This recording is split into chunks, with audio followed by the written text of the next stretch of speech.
Hello guys, my name is Rodney Cox. That was my son Kingston Cox, and he's one of the main reasons on why I feel like technology is so important. And we have different types of technology that we could be talking about.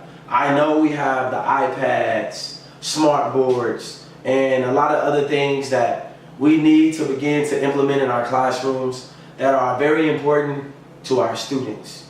But today, I want to talk about a different type of technology, and I want to talk about hybrid classrooms and why it's important. So, right now, there's a student at work who is thinking, how am I going to study for my test tonight?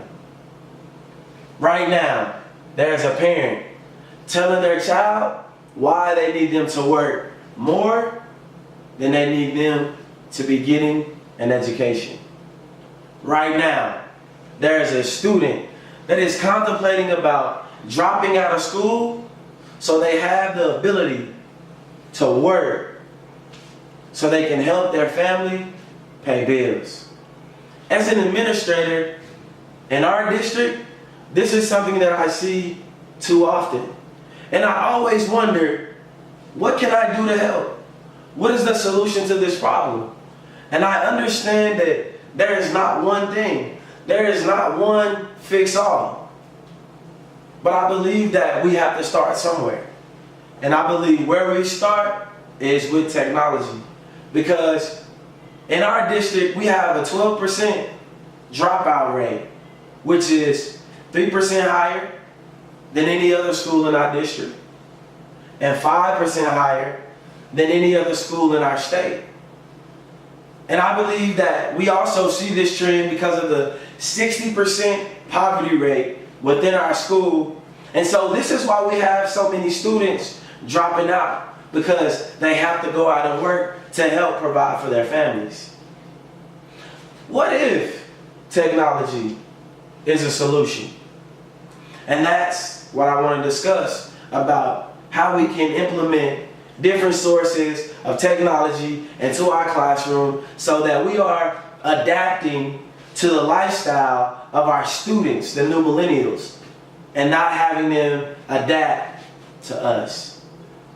I could give you so many statistics on how students in hybrid classrooms have outperformed their peers in traditional classrooms in all the grades, in subjects, according to the newest studies from 2 organizations that work with schools in establishing hybrid instruction.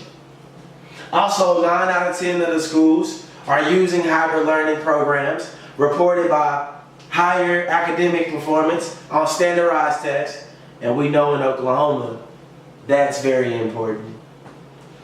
And this is compared to the traditional classrooms in the same school district that are being measured by the same state benchmarks.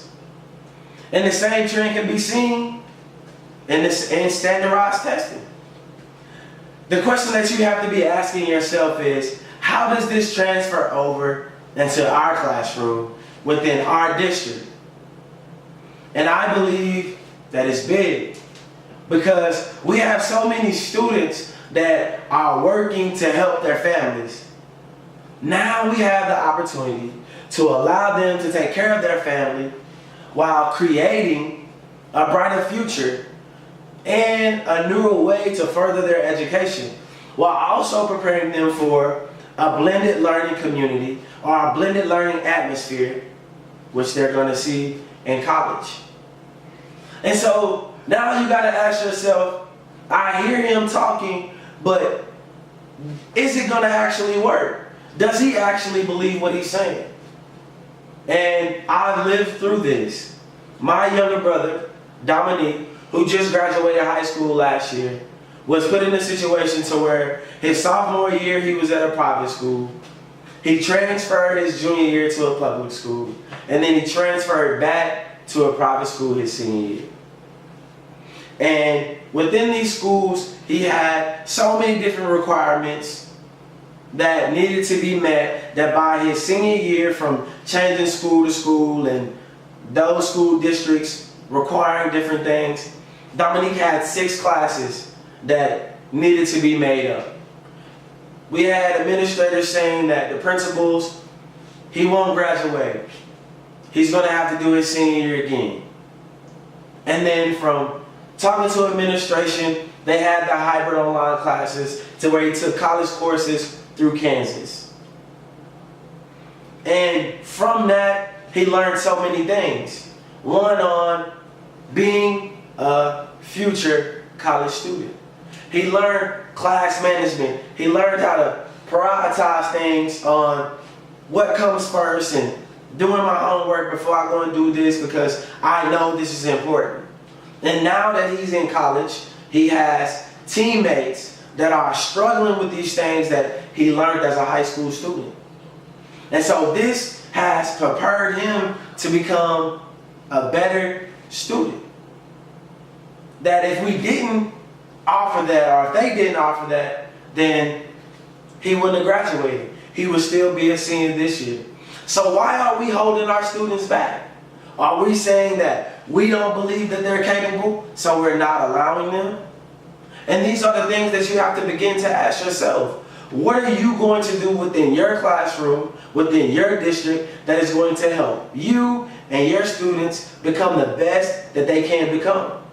And I feel like implementing these hybrid classrooms, it's not only getting them ready for what they're going to see once they get to college, but it's also allowing them to go out, work, help their families, while also getting the education that they need. Because there's so many times that we have our students sitting in the classroom, filling it up with electives, 3 to 4 electives. That's what I see with at my school. Seniors and juniors that have 4 PE classes or 2 PE classes and their student aids for 2 hours with nothing else to do.